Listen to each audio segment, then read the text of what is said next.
السلام علیکم ورحمۃ اللہ وبرکاتہ۔ الحمدللہ رب العالمین والصلاة والسلام علی رسولہ الکریم وعلی آلہ واصحابہ وصحبہ اجمعین، اما بعد فاعوذ باللہ السمیع العلیم من الشیطان الرجیم، بسم اللہ الرحمن الرحیم۔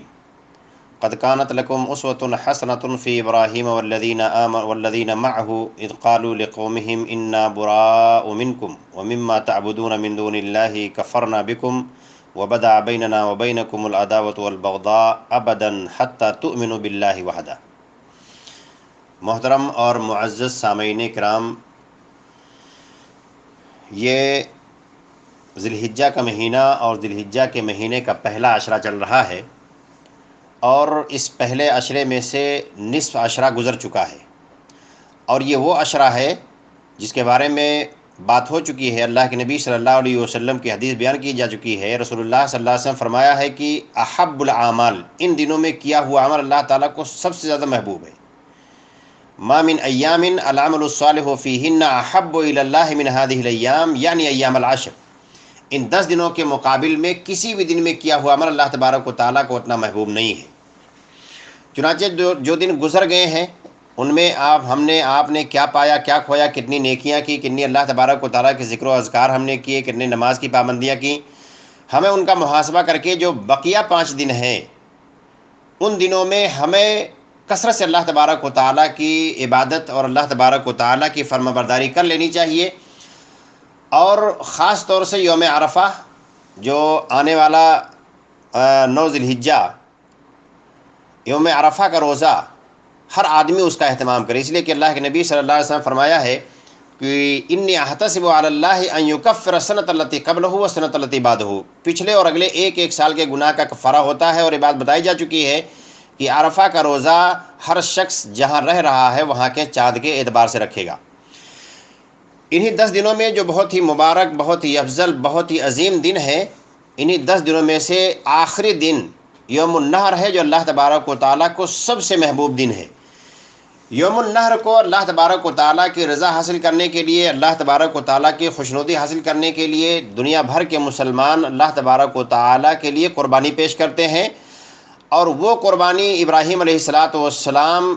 کی یاد تازہ کرتی ہے کہ کس طرح سے ابراہیم علیہ السلام نے اللہ تبارک و تعالیٰ کے ایک حکم سے جو انہوں نے خواب میں دیکھا تو کس طرح سے اس کی تعمیل کے لیے اپنے بیٹے کو ذبح کرنے کے لیے تیار ہو گئے۔ آج ہم بات کریں گے اسی قربانی کے تعلق سے، جو دین کا ایک بہت ہی عظیم شعار ہے اور مسلمانوں کا ایک بہت ہی عظیم عید اور تہوار ہے۔ اس دن اور اس قربانی کے تعلق سے انشاءاللہ ہم بات کریں گے۔ یہ ابراہیم علیہ السلام کی سنت ہے، اور ابراہیم علیہ السلام کے تعلق سے اللہ تعالیٰ نے قرآن کریم میں فرمایا ہے کہ قد کانت لکم اسوۃ حسنۃ فی ابراہیم والذین معہ، کہ تمہارے لیے ابراہیم علیہ السلام اور ان کے جو ساتھی تھے ان کے درمیان، ان کے اندر تمہارے لیے اسوہ حسنہ ہے، بہترین نمونہ اور ایک آئیڈیل ہے۔ اور کیا ان لوگوں نے کہا تھا، اذ قالوا لقومہم، جب ان لوگوں نے اپنی قوم والوں سے کہہ دیا تھا، جب قوم والے شرک سے باز نہیں آ رہے تھے تو قوم والوں سے کہا کہ تم جس کی عبادت کر رہے ہو ہم اس سے بری ہیں اور ہم ان کا انکار کرتے ہیں، ہمارا تمہارا آپس میں بغض اور عداوت کی ابتدا ہوتی ہے یہاں تک کہ تم اللہ واحد پر ایمان لے آؤ۔ یہ ہوتی ہے توحید، اور اسی کو کہتے ہیں الحب للہ والبغض للہ، محبت اللہ کے لیے اور کسی سے دوری بھی ہونی چاہیے تو اللہ تبارک و تعالیٰ کے لیے ہونی چاہیے۔ واقعہ یوں ہے کہ ابراہیم علیہ السلام کو اللہ تبارک و تعالیٰ نے بڑی امیدوں کے بعد جب ایک بیٹے سے نوازا، اور وہ بیٹا جب چلنے پھرنے کے قابل ہو گیا تو اللہ تبارک و تعالیٰ کی طرف سے حکم آیا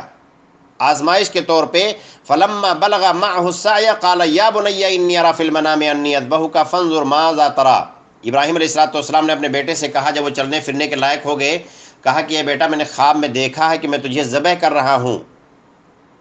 دیکھ تمہاری کیا رائے ہے۔ تو یہاں پہ ہمیں کیا درس ملتا ہے، ایک باپ ہونے کی حیثیت سے، ایک گارجین ہونے کی حیثیت سے، ایک بیٹا ہونے کی حیثیت سے، ہر اعتبار سے یہاں پہ ہمیں درس ملتا ہے۔ ابراہیم علیہ السلام نے اللہ تبارک و تعالیٰ کی کس طرح سے حکم کی فرما برداری کی۔ آج ہم چھوٹے چھوٹے معاملات میں اللہ تبارک و تعالیٰ کی فرما برداری نہیں کر سکتے ہیں۔ ابراہیم علیہ السلام نے بیٹے کو ذبح کرنے کے لیے تیار ہو گئے، آج ہم اپنی نیند کو توڑ کر کے نماز پڑھنے کے لیے تیار نہیں ہیں۔ ہماری مسجدیں خالی ہیں، مسجدوں میں نمازیوں کی قلت ہے۔ آپ دیکھیں کسی بھی علاقے میں کسی بھی جگہ نماز پڑھنے والوں کی تعداد 10-15% سے زیادہ نہیں ہوتی ہے۔ ہم اللہ تبارک و تعالیٰ کے لیے اپنے وقت کی قربانی نہیں دے سکتے ہیں، اپنے نیند کی قربانی نہیں دے سکتے ہیں۔ ابراہیم علیہ السلام کو حکم ہوا کہ اپنے بیٹے کو ذبح کرو، فوراً تیار ہو جاتے ہیں، اور بیٹا بھی وہ جو باپ کا فرما بردار بالکل بلا چو چرا کہا، یا ابت افعل ما تؤمر، اے میرے والد محترم، آپ کو جس بات کا حکم دیا گیا ہے آپ اس کو بجا لائیں، ستجدونی انشاءاللہ من الصابرین، آپ مجھے صبر کرنے والوں میں سے پائیں گے۔ ایک بیٹا ہونے کی حیثیت سے اس طرح سے والدین کی فرما برداری کرنی چاہیے۔ آج دیکھیں کہ معاشرے میں کس طرح سے والدین کی نافرمانی عام ہو چکی ہے۔ بیٹا جیسے ہی ذرا ہوشیار ہوتا ہے، بات کرنے کے لائق ہوتا ہے، ذرا سی اس کو عقل سمجھ بوجھ ہوتی ہے، ذرا سی تعلیم حاصل کر لیتا ہے، ماں باپ کو ان کے اوقات میں نہیں لاتا ہے، ان کی کوئی اہمیت نہیں دیتا ہے۔ لیکن ماں باپ یہ دنیا کے بہت ہی انمول اور قیمتی تحفہ ہیں اللہ تبارک و تعالیٰ کی طرف سے۔ جن کے پاس والدین ہیں انہیں چاہیے کہ اپنے والدین کی قدر کر لیں، اور جن کے والدین فوت ہو چکے ہیں انہیں چاہیے کہ کثرت سے اپنے والدین کے لیے اللہ تبارک و تعالیٰ سے استغفار کرتے رہیں، ان کے لیے دعائیں کرتے رہیں۔ تو ایک بیٹا ہونے کی حیثیت سے اسماعیل علیہ السلام نے ثابت کیا کہ اس طرح سے اللہ تبارک و تعالیٰ کے اپنے باپ کی فرما برداری کرنی چاہیے، اور ایک باپ ہونے کی حیثیت سے اللہ تبارک و تعالیٰ کا حکم آ گیا تو انہوں نے یہ نہیں سوچا کہ ہمارا اکلوتا بیٹا ہے، بڑی منت اور سماجت اور بڑی دعا کے بعد، بڑی مناجات کے بعد اللہ تبارک و تعالیٰ نے دیا، ہم اس کو کیسے ذبح کر دیں، بالکل تیار ہو جاتے ہیں۔ تو یہ قربانی ہے، اور قربانی اس کا کیا مفہوم ہے، قربانی کا معنی کیا ہے، قربانی کا مطلب کیا ہے، انشاءاللہ اس پہ ہم ذرا تفصیل سے بات کریں گے۔ تو قربانی جس کو عربی میں اضحیہ کہتے ہیں، اضحیہ کا معنی ہوتا ہے بہیمۃ الانعام۔ بہیمۃ الانعام یعنی وہ چوپائے جن کے قربانی کرنے کا تذکرہ قرآن کریم میں کیا گیا ہے، اور وہ 4 ہیں: اونٹ، گائے اور بکری اور دمبا۔ یہ بہیمۃ الانعام میں سے جو اس عمر کو پہنچ چکے ہیں جو سن معتبر ہے شریعت میں قربانی کے لیے، ان کو عید کے دن، یوم النحر یا ایام تشریق کے دن اللہ تبارک و تعالیٰ کا تقرب حاصل کرنے کے لیے ذبح کرنا، یہ قربانی کہلاتا ہے۔ اور قربانی یہ مشروع ہے۔ قربانی کی حکمت کیا ہے، اللہ تبارک و تعالیٰ نے قربانی کا حکم کیوں دیا ہے، اور شریعت نے قربانی کا حکم کیوں دیا ہے، ہم قربانی کیوں کرتے ہیں، اس کی حکمت کیا ہے؟ تو اس کی سب سے بڑی حکمت یہ ہے کہ ہم اللہ تبارک و تعالیٰ کا شکر ادا کرتے ہیں۔ جو اللہ تبارک و تعالیٰ نے ہمیں اپنی نعمتوں سے نوازا ہے، ہم ان نعمتوں پر اللہ تبارک و تعالیٰ کا شکر ادا کرتے ہیں۔ اور دوسری بات، ابراہیم علیہ السلام کی جو سنت ہے ہم اس کو ہر سال تجدید کرتے ہیں، اور یہ ثابت کرتے ہیں کہ اللہ تبارک و تعالیٰ کے حکم پر جس طرح سے انہوں نے اپنے بیٹے کو قربان کر دیا، اسی طرح سے اللہ تبارک و تعالیٰ کا حکم ہمارے لیے جو بھی ہوگا ہم انشاءاللہ اس پر عمل کرنے کے لیے ہمیشہ تیار رہیں گے۔ اسی طرح سے قربانی کرنا یہ گویا اپنے اوپر اور اپنے گھر والوں کے اوپر وسعت پیدا کرنے کا ایک ذریعہ ہے۔ آدمی سال بھر گوشت خرید کر کے اپنے گھر والوں کو اتنا نہیں کھلا سکتا ہے، لیکن جب عید الاضحیٰ آتی ہے، بقرعید کے دن وہ قربانی کرتا ہے، اور گوشت کھلانے میں، اچھے کھانے کھلانے میں اپنے گھر والوں پر وسعت پیدا کرتا ہے، اپنے مہمانوں پر، اپنے پڑوسیوں پر، فقیروں پر صدقہ و خیرات کرتا ہے۔ تو یہ سب خوشی کے مظاہر ہوتے ہیں، اس طرح سے آدمی اپنے خوشی کا اظہار کرتا ہے۔ تو یہ قربانی کے کچھ حکمتیں ہیں کہ یہ قربانی کیوں کرنی چاہیے اور قربانی ہم کیوں کر رہے ہیں۔ قربانی کی فضیلت کے تعلق سے معلوم ہونا چاہیے کہ قربانی کے فضائل میں جو بھی احادیث بیان کیے جاتے ہیں کہ اس کے ایک ایک بال کے بدلے میں ایک ایک نیکی ملتی ہے، اور ایک حدیث بیان کی جاتی ہے کہ اسے تندرست کرو کیونکہ وہ پلسرات پہ آدمی کا سواری بننے والا ہے۔ تو اس طرح سے جتنی بھی قربانی کے تعلق سے اس کے فضائل میں احادیث آتی ہیں ساری کی ساری ضعیف ہیں، کوئی بھی حدیث قربانی کی فضیلت میں صحیح نہیں ہے۔ قرآن میں اللہ تبارک و تعالیٰ نے فرمایا ہے ذالک ومن یعظم شعائر اللہ فإنہا من تقوی القلوب۔ تو جو اللہ تبارک و تعالیٰ کے شعائر کی تعظیم کرتا ہے، اور قربانی بھی اللہ تبارک و تعالیٰ کا ایک شعار ہے، جو اس کی تعظیم کرتا ہے تو یہ دل کے تقوی کا معاملہ ہے، یعنی جس کے دل میں جتنا تقوی ہوتا ہے، جتنا اللہ کا خوف ہوتا ہے، اتنا ہی اللہ تبارک و تعالیٰ کے شعائر کی تعظیم کرتا ہے۔ تو قربانی بھی ایک شعار ہے شریعت کا۔ اسی طرح سے اللہ کے نبی صلی اللہ علیہ وسلم نے فرمایا ہے کہ من ذبح قبل الصلاۃ فإنما یذبح لنفسہ، کہ جو نماز سے پہلے ذبح کر لیتا ہے وہ اپنے لیے ذبح کرتا ہے، اور جو نماز کے بعد ذبح کرتا ہے ومن ذبح بعد الصلاۃ فقد تم نسکہ، تو اس کی قربانی مکمل ہو گئی۔ وأصاب سنت المسلمین، اور مسلمانوں کی سنت کو ایسا آدمی پا لیا۔ یہ بخاری کی روایت ہے، مسلم کی بھی، یعنی متفق علیہ روایت ہے۔ تو یہ مسلمانوں کی سنت ہے، مسلمانوں کا طریقہ ہے۔ اور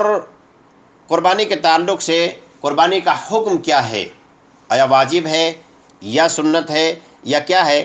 تو قربانی کے حکم کے تعلق سے اختلاف ہے، لیکن جمہور کا مسلک یہی ہے کہ قربانی یہ سنت مؤکدہ ہے، جبکہ احناف کا مسلک یہ ہے کہ قربانی واجب ہے صاحب استطاعت پر، بلکہ احناف کے ہاں ایسے آدمی پر بھی قربانی واجب ہے جو صاحب نصاب ہو۔ حالانکہ قربانی میں نصاب کا کوئی دخل نہیں ہے، آدمی صاحب نصاب ہونا یہ زکوٰۃ کا معاملہ ہے، اور صاحب استطاعت اگر آدمی ہے تو قربانی ایسے آدمی کو کرنی چاہیے، لیکن قربانی یہ سنت مؤکدہ ہے۔ اور اس کی دلیل کیا ہے؟ ام سلمہ رضی اللہ تعالی عنہا کی روایت کہتی ہیں قال رسول اللہ صلی اللہ علیہ وسلم اذا دخلت العشر، جب عشرہ داخل ہو جائے، یعنی ذی الحجہ کا مہینہ شروع ہو جائے، وَأَرَادَ أَحَدُكُمْ أَن يُضَحِّيَ، اور تم میں سے کوئی آدمی قربانی کرنے کا ارادہ رکھتا ہو، فَلَا يَمَسَّ مِن شَعْرِهِ وَبَشَرِهِ شَيْئًا، تو ایسا آدمی اپنے چمڑے اور اپنے بال میں سے کچھ نہ کاٹے۔ تو اس حدیث سے استدلال کرتے ہیں اللہ کے نبی صلی اللہ علیہ وسلم کا یہ کہنا وَأَرَادَ أَحَدُكُمْ أَن يُضَحِّيَ، تم میں سے کوئی آدمی قربانی کرنے کا ارادہ رکھتا ہو، تو اس سے پتہ چلتا ہے کہ قربانی سنت مؤکدہ ہے، ورنہ اگر واجب ہوتی تو اس میں ارادے کا دخل نہیں ہوتا، کرنا ہی کرنا ہے۔ ٹھیک ہے، تو قربانی سنت مؤکدہ ہے،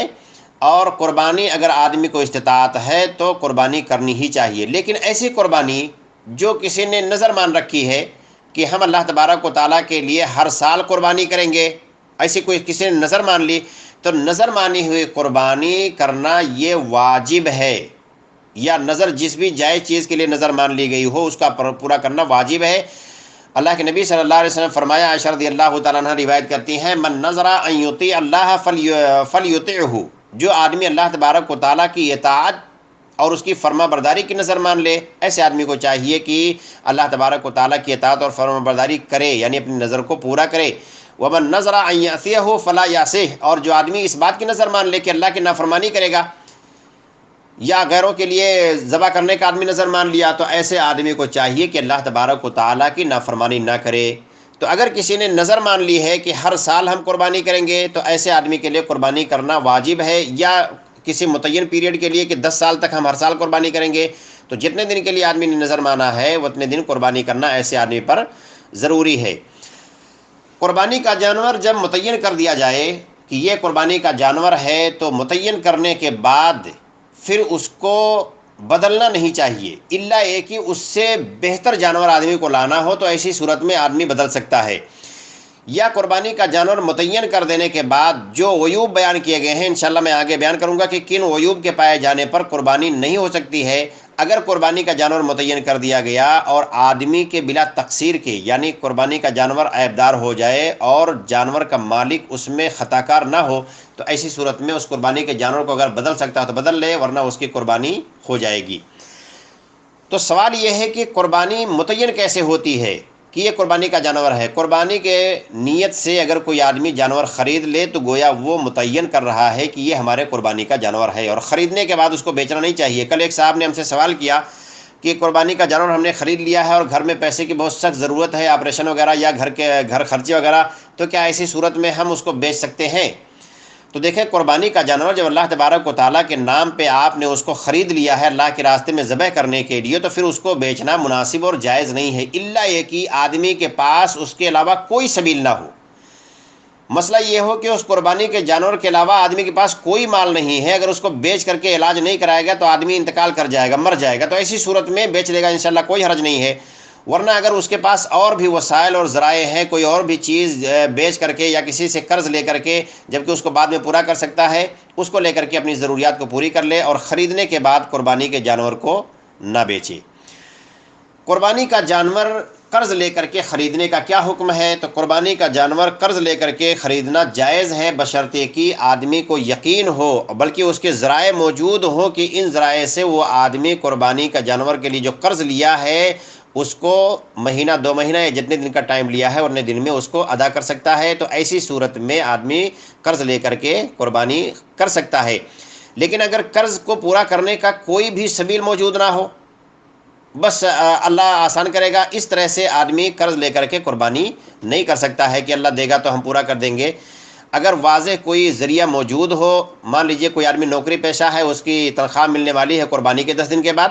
تو یہ تقریباً یقین ہے کہ اس کو قربانی کا اس کی تنخواہ ملے گی تو اس سے ادا کر دے گا، ایسا آدمی قرض لے کر کے قربانی کر سکتا ہے۔ قربانی کی صحت کے لیے 4 شرطیں ہیں، 4 شرطیں اگر پائی جائیں گی تب قربانی آدمی کی ہوگی، اور ان 4 شرطوں میں سے پہلی شرط یہ ہے کہ آپ جس جانور کی قربانی کرنے جا رہے ہیں وہ بہیمۃ الانعام میں سے ہو۔ بہیمۃ الانعام میں سے ہونا ضروری ہے۔ اللہ تبارک و تعالیٰ نے قرآن کریم میں فرمایا ہے لِيَشْهَدُوا مَنَافِعَ لَهُمْ وَيَذْكُرُوا اسْمَ اللَّهِ فِي أَيَّامٍ مَّعْلُومَاتٍ عَلَىٰ مَا رَزَقَهُم مِّن بَهِیمَةِ الْأَنْعَامِ۔ ایام معلومات یعنی ایام تشریق میں اللہ تبارک و تعالیٰ کا نام لے بہیمۃ الانعام پر۔ بہیمۃ الانعام کیا ہے؟ بہیمۃ الانعام 4 ہیں، ایک اونٹ، گائے، بکری اور دمبا، یہ 4 قسم کے جانور کو بہیمۃ الانعام کہا گیا ہے۔ یہیں پہ یہ بات بھی واضح ہو جائے، بہت سارے علاقوں میں بھینس کی قربانی کرتے ہیں، واضح رہے کہ بھینس کی قربانی یہ مختلف فی ہے، اور اکثریت کا یہی کہنا ہے کہ بھینس یہ بہیمۃ الانعام میں نہیں آتی ہے۔ اس کا کھانا تو جائز ہے لیکن قربانی اس کی جائز نہیں ہے۔ اسی طرح سے بہت سارے اور جانور ہیں جن کا کھانا جائز ہے لیکن ان کی قربانی نہیں ہوتی ہے۔ تو اسی طرح سے بھینس کی قربانی سے آدمی کو بچنا چاہیے، اور ہر اس کام سے بچنا چاہیے جس کام میں اختلاف ہو۔ آدمی ایسا کام کرے جس میں کسی کا کوئی اختلاف نہ ہو۔ اگر آپ کے یہاں ان میں سے گائے اونٹ میں سے کسی قربانی نہیں ہو رہی ہے اس علاقے میں تو آدمی بکری کی قربانی کر لے، لیکن بھینس کی قربانی سے آدمی کو حتی الامکان بچنا چاہیے۔ تو پہلی شرط یہ ہے کہ جس جانور کی قربانی آپ کرنے جا رہے ہیں وہ جانور بہیمۃ الانعام میں سے ہو۔ دوسری شرط یہ ہے کہ جس جانور کی قربانی کرنے جا رہے ہیں وہ اس عمر کو پہنچ چکا ہو جس عمر کی تعین شریعت میں کی گئی ہے کہ اس عمر کے جانور کی قربانی کرنی ہے۔ سن معتبرہ جو ہے وہاں تک پہنچ جائے تب اس کی قربانی کی جا سکتی ہے۔ تو دیکھیں سن معتبرہ میں علماء کا اس سلسلے میں بڑا اختلاف ہے کہ اس میں اصل عمر کو مانا جائے گا یا دانت کا نکلنا مانا جائے گا، تو اس سلسلے میں بڑا اختلاف ہے۔ لیکن اگر کوئی آدمی اپنے گھر کا بچہ ہے اور اس کو پال پوس کر کے بڑا کیا ہے، بہت واضح طریقے پہ جانتا ہے کہ اس کی عمر بکری ہے تو سال بھر سے زیادہ ہے، گائے ہے تو 2 سال سے زیادہ ہے، اونٹ ہے تو 5 سال سے زیادہ ہے، دمبا ہے تو 6 مہینے سے زیادہ ہے، بلکہ دمبے میں 6 مہینہ ہی ہے، اس میں دانت کا مسئلہ نہیں ہے، تو گائے، بکری یا اونٹ، بکری یا بکرا 1 سال سے زیادہ ہو جائیں، یا گائے 2 سال سے زیادہ ہو جائے، یا اونٹ 5 سال پورا کر کے 6ٹھے میں داخل ہو جائے تو ان کی قربانی کر سکتے ہیں۔ لیکن یہ اس وقت جب آدمی ان کو پالا ہو اپنے گھر پہ اور یقین ہو، اس کو بالکل اس کا تاریخ لکھ کر کے رکھا ہو، بھولنے کا کوئی اندیشہ نہ ہو، ورنہ بہتر یہی ہے، اولا یہی ہے، احتیاط اسی میں ہے کہ دانت کو اصل مانا جائے، کہ جب اس کے دودھ والے دانت ٹوٹ کر کے، چاہے وہ گائے ہو، اونٹ ہو یا بکری ہو، دودھ والے دانت ٹوٹ کر کے سامنے کے 2 اس کے اصلی دانت نکل آئیں تو پھر ایسے جانور کی قربانی کی جا سکتی ہے۔ جہاں تک مسئلہ رہا دمبے کا، تو وہ 6 مہینہ پورا کر کے اگر 7ویں میں داخل ہو گیا ہے تو اس کی قربانی کی جا سکتی ہے۔ اللہ کے نبی صلی اللہ علیہ وسلم کی حدیث ہے، رسول اللہ صلی اللہ علیہ وسلم فرمایا، یہ مسلم کی روایت ہے، لا تذبحوا الا مسنہ الا ان یعصر علیکم، تم مسنہ ہی ذبح کرو۔ اور مسنہ کے بارے میں وہ جو اختلاف تھا وہ میں نے بتا چکا ہے کہ عمر کو مانا جائے گا اصل یا دانت کو مانا جائے گا، لیکن احادیث سے بھی پتہ چلتا ہے کہ دانت ہی اصل ہے۔ دونوں فریق کے اپنے اپنے دلائل ہیں۔ اللہ کے نبی صلی اللہ علیہ وسلم فرمایا الا ان یعصر علیکم، اگر یہ مسنہ پانے میں تمہیں دقت ہو، پریشانی ہو، نہ مل رہا ہو، فتذبحوا جذعۃ من الضان، تو جو دمبا ہوتا ہے اس کا جذع یعنی 6 مہینے کا بچہ آپ قربانی کر سکتے ہیں۔ تو یہ سن معتبرہ ہے، اس سے کم عمر یعنی سال سے کم اگر ہے تو نہیں قربانی کر سکتے ہیں۔ ایک آدمی کچھ دن پہلے مجھ سے پوچھ رہا تھا، ہمارے یہاں ایک گائے ہے اور گائے بہت تندرست ہے لیکن 2 سال کی نہیں پہنچی۔ ہم نے کہا 2 سال کی نہیں پہنچی ہے، داتی بھی نہیں، تو اس کی قربانی نہیں کر سکتے ہیں، وہ چاہے جتنی تندرست ہو۔ تو سن معتبرہ جو ہے وہاں تک پہنچنا ضروری ہے۔ اسی طرح سے تیسری شرط یہ ہے کہ ان عیوب سے پاک ہو جو عیوب قربانی کرنے میں مانع ہیں۔ جن عیوب کے پائے جانے پر اس جانور کی قربانی نہیں ہو سکتی ہے، ان عیوب سے پاک ہونا بھی ضروری ہے۔ اور کون کون سے عیب ایسے ہیں جن کے پائے جانے پر قربانی نہیں ہو سکتی ہے؟ اللہ کے رسول صلی اللہ علیہ وسلم نے 4 عیب بتائے ہیں۔ آپ نے فرمایا لا یجوز من الضحایا، قربانی جائز نہیں ہے، الاوراء البین اورہا، ایسا کانا جس کا کاناپن بالکل واضح ہو، والارجاء البین عرجھا، اور ایسا لنگڑا جس کا لنگڑاپن بالکل واضح ہو، والمریض البین مرضھا، اور ایسا بیمار جانور جس کی بیماری بالکل واضح ہو، والعجفاء التي لا تنقی، اور ایسا کمزور لاگر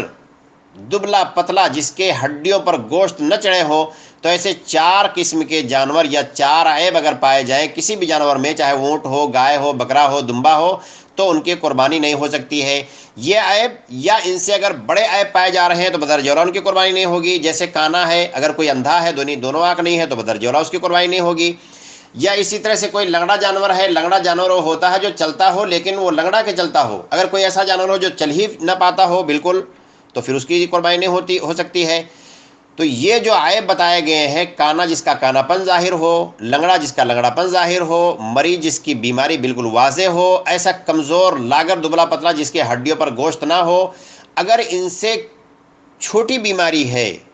ان سے ہلکی بیماری ہے، تو پھر ایسے جانور کی قربانی جائز ہے، لیکن اولیٰ اور بہتر یہی ہے کہ آدمی تندرست جانور کا انتخاب کرے۔ لیکن اگر کسی کے اندر کان کٹا ہوا ہے یا ہلکا سا لنگڑا رہا ہے تو پھر ایسی صورت میں انشاءاللہ کوئی حرج نہیں ہے، اس کی قربانی ہو سکتی ہے۔ یہ بیماری اگر پائی جائے تو پھر ایسے جانور کو خریدا نہیں جا سکتا ہے، لیکن خریدنے کے بعد جیسا کہ بتایا گیا ہے، خریدنے کے بعد بلا مالک کے کسی اس کے بلا دخل کے، یعنی اس کی کمزوری کے بنا جانور عیبدار ہو جائے تو پھر اس عیبدار جانور کی بھی قربانی ہو سکتی ہے، لیکن اگر اس کو بدل لے تو یہ زیادہ بہتر ہے۔ تو یہ تیسری شرط یہ ہے کہ ان عیب سے پاک ہو جن عیب کا ذکر شریعت میں کیا گیا ہے۔ اور چوتھی شرط یہ ہے کہ قربانی جو وقت متعینہ ہے اسی متعینہ وقت میں قربانی کی جا رہی ہو۔ اور قربانی کا وقت کیا ہے؟ قربانی کا وقت یہ ہے عید کے دن، یعنی یوم النحر کو نماز عید کے بعد سے لے کر کے ایام تشریق جو 11، 12، 13 یہ 3 دن ایام تشریق ہوتے ہیں، ایام تشریق کو مغرب سے پہلے تک آدمی کبھی بھی قربانی کر سکتا ہے، دن میں کر سکتا ہے، رات میں کر سکتا ہے، صبح کر سکتا ہے، شام کر سکتا ہے، کبھی بھی کر سکتا ہے 4 دنوں میں۔ لیکن عید کی نماز کے بعد اگر کوئی آدمی عید کی نماز سے پہلے قربانی کر لیتا ہے تو پھر اللہ کے رسول صلی اللہ علیہ وسلم فرمایا ہے کہ وہ اس کی قربانی نہیں بلکہ وہ گوشت والی بکری ہے۔ آپ نے فرمایا کہ جو آدمی نماز سے پہلے قربانی کر لیا وہ گوشت کی بکری ہے جو اپنے گھر والوں کو گوشت کھلائے گا، اور جو نہیں ذبح کیا ہے وہ نماز کے بعد ذبح کرے۔ اچھا، شہروں میں کیا ہوتا ہے کہ عید کی نماز مسجدوں میں پڑھی جاتی ہے، اور الگ الگ مسجدوں میں ٹائمنگ بھی کچھ فرق ہوتا ہے، تو کس ٹائم کا اعتبار کیا جائے، کون سی نماز کا اعتبار کیا جائے؟ تو آدمی یہ تو جہاں پہ نماز پڑھ رہا ہے اگر اس کا اعتبار کرے تو بہتر ہے، ورنہ اگر نماز نہیں پڑھنے والا ہے، کوئی نماز مان لیجیے کسی کو نماز نہیں پڑھنے جانا ہے، کوئی عورت ہے نماز نہیں پڑھنے جانا ہے اس کو، تو جس مسجد میں سب سے پہلے عید کی نماز ہو جائے اس کے بعد قربانی کر دیں تو انشاءاللہ کوئی حرج نہیں ہے۔ اور قربانی جیسا کہ میں نے عورت کہا تو قربانی مرد اور عورت کوئی بھی کر سکتا ہے، اس میں کوئی حرج نہیں ہے، مرد عورت کوئی بھی قربانی کر سکتے ہیں، بلکہ افضل یہی ہے کہ جس کی قربانی ہو اپنے ہاتھ سے قربانی کرے۔ اللہ کے نبی صلی اللہ علیہ وسلم اپنے ہاتھ سے قربانی کرتے تھے، تو عورت اگر ہے وہ اپنے ہاتھ سے قربانی کرنا چاہے تو کر سکتی ہے، اس میں کوئی حرج نہیں ہے انشاءاللہ۔ تو یہ 4 شرطیں جب پائی جائیں گی تو پھر آدمی کی قربانی اللہ تبارک و تعالیٰ کے ہاں مقبول ہوگی، اور اس آدمی کی قربانی مانی جائے گی، اور اس پر اللہ تبارک و تعالیٰ اس کو اجر دے گا۔ تو قربانی کی ابتدا عید کی نماز کے بعد سے لے کر کے جو ایام تشریق ہے، اچھا یہیں یہ بات بھی واضح کر دیں، بہت سارے لوگ ہر مہینے ایام 20 کا روزہ رکھنے کے عادی ہوتے ہیں، ان کا یہ روٹین ہوتا ہے کہ 13، 14، 15 کو روزہ رکھتے ہیں، لیکن ذی الحجہ کے مہینے میں 13 تاریخ کو روزہ نہیں رکھ سکتے ہیں، اس لیے کہ وہ ایام تشریق کا آخری دن ہے، اور اللہ کے رسول صلی اللہ علیہ وسلم فرمایا ہے کہ ایام تشریق سب کے سب یہ کھانے کے، ذکر کے اور قربانی کرنے کے دن ہوتے ہیں، ذبح کرنے کے دن ہوتے ہیں، تو ان میں ذبح کرے گا آدمی، اللہ کی عبادت کرے گا اور کھائے پیے گا، اس میں روزہ رکھنا آدمی کے لیے جائز نہیں ہے۔ تو یہ تمام شرطیں جب پائی جائیں گی تو پھر آدمی قربانی ان کو کر سکتا ہے، دن ہو رات ہو کبھی بھی قربانی کر سکتا ہے۔ اچھا، قربانی تو ایام تشریق میں 4 دن جائز ہے، لیکن اگر کسی کے پاس قربانی کا جانور پایا جا رہا ہے اور کوئی ایسی مانع چیز نہیں ہے تو قربانی کرنے میں جلدی کرنی چاہیے، یعنی یوم النحر ہی کو قربانی کرنا چاہیے۔ بہت سارے گھرانوں میں کیا ہوتا ہے کہ الگ الگ گھروں میں الگ الگ دن قربانی کرتے ہیں، پھر اس کو یہاں پہ کھائے، کل وہاں پہ کھائے، کل پرسوں وہاں پہ کھائے، اس طرح سے روٹین بنا کر کے چلتے ہیں۔ ایسا کرنا درست نہیں ہے۔ اس طرح سے کرنے سے جو بہترین ایام ہے ذی الحجہ کے پہلے 10 دن، وہ 10واں دن جو آخری دن ہے وہ دن نکل جاتا ہے۔ چنانچہ آدمی کو چاہیے کہ 10ویں دن یعنی ذی الحجہ کی 10 تاریخ کو یوم النحر ہی کو اپنی قربانی آدمی کرے، اگر کوئی چیز مانے نہیں ہے تو۔ مانے نہیں مطلب انسان کو اتفاق سے بکرا یا جانور ملا نہیں، یا جانور اگر مل گیا ہے لیکن اس دن غائب ہو گیا اور پھر اس کو مل نہیں رہا، بہت ڈھونڈنے کے بعد ملا تو دوسرے دن جا کر کے ملا، ایسی کوئی صورت ہے تو پھر آدمی دوسرے دن قربانی کر سکتا ہے، ورنہ جائز ہے، بلا کسی وجہ بھی آدمی کر سکتا ہے، لیٹ کر سکتا ہے دوسرے تیسرے دن، لیکن نیکی کے کام میں جلدی کرنا یہ زیادہ بہتر ہے۔ اور جیسا کہ میں نے بتایا قربانی آدمی خود بھی کر سکتا ہے، دوسروں سے بھی کرا سکتا ہے۔ ایک مسئلہ ہوتا ہے کہ قربانی کے گوشت کو کیا کریں۔ قربانی کے گوشت کو آدمی خود بھی کھائے، غربا اور مساکین کو بھی کھلائے، اور اپنے دوست احباب کو بھی کھلائے، اور اس میں ذخیرہ بھی کر سکتا ہے۔ بعض لوگوں کا یہ ماننا ہوتا ہے کہ جو قربانی کا گوشت ہوتا ہے اس کا 3 حصہ کرنا ضروری ہے۔ یہ ماننا غلط ہے، 3 حصہ کرنا ضروری نہیں ہے، بلکہ اس میں سے خود بھی کھائے، دوسروں کو بھی کھلائے، اور اگر گھر میں اتنے زیادہ آدمی ہیں کہ انہیں بکے بھر کا نہیں ہے تو سارا بھی آدمی کھا لے تو انشاءاللہ اس میں کوئی حرج نہیں ہے۔ تو قربانی کے گوشت کا مسئلہ ہو گیا۔ ایک مسئلہ ہے کہ بھینس کی قربانی کا مسئلہ تو ہو گیا، ایک مسئلہ ہے مردوں کے طرف سے قربانی کرنا۔ یہ عام طور سے رواج ہو جاتا ہے کہ لوگ مردوں کی طرف سے قربانی کرتے ہیں، حالانکہ مردوں کی طرف سے قربانی کرنا، مستقل قربانی مردوں کی طرف سے کرنا، یہ سنت سے ثابت نہیں ہے، سنت سے ثابت نہیں ہے۔ لہٰذا مردوں کے نام سے مستقل قربانی کرنے سے آدمی کو بچنا چاہیے۔ جو ایک قربانی آپ کے گھر میں ہو رہی ہے وہ گھر کے مالک کے نام پہ اور اس کے اہل خانہ تمام لوگوں کے لیے کافی ہے، یہاں تک کہ زندہ مردہ سارے لوگوں کے لیے وہ کافی ہے، تو زندہ مردہ سارے لوگوں کو اسی میں شامل کر دیں، یہی بہتر ہے۔ اور ہاں اگر کسی کو ثواب پہنچانا ہی ہے یا اپنے مردوں کو ایصال ثواب جس کو کہتے ہیں انہیں ثواب پہنچانا ہے، تو آدمی ان کے لیے وہ ذرائع اپنائے جن میں کوئی اختلاف نہیں ہے، اور اس میں سب سے بہتر یہ ہے کہ کثرت سے ان کے لیے دعائیں کرتا رہے، کثرت سے ان کے لیے دعائیں کرے۔ اور دوسری چیز ہے کہ ان کے لیے صدقات اور خیرات کرے، جس پر اتفاق ہے، صدقے جاریہ آدمی کر دے یا یوں ہی صدقہ کر دے، اس میں کوئی حرج نہیں ہے۔ لیکن اگر ان علماء کے قول پر عمل کرتے ہوئے اگر کوئی شخص کسی مردے کے نام پہ قربانی کر رہا ہے تو ایسی صورت میں وہ صدقہ مانا جائے گا، اور صدقے میں سے وہ آدمی خود نہیں کھا سکتا ہے، بلکہ سب کا سب غریبوں مسکینوں میں اس کو تقسیم کرنا ضروری ہوگا۔ تو یہ چند چیزیں تھیں، وضاحتیں تھیں قربانی کے تعلق سے، اور ان کا جاننا، اور ان کے علاوہ بھی بہت سارے مسائل ہیں، ان کا جاننا اور دین کے مسائل سے آگاہی ہر مسلمان کے لیے ضروری ہے۔ ایک مسئلہ یہ بھی ہے کہ قربانی نہ کر کے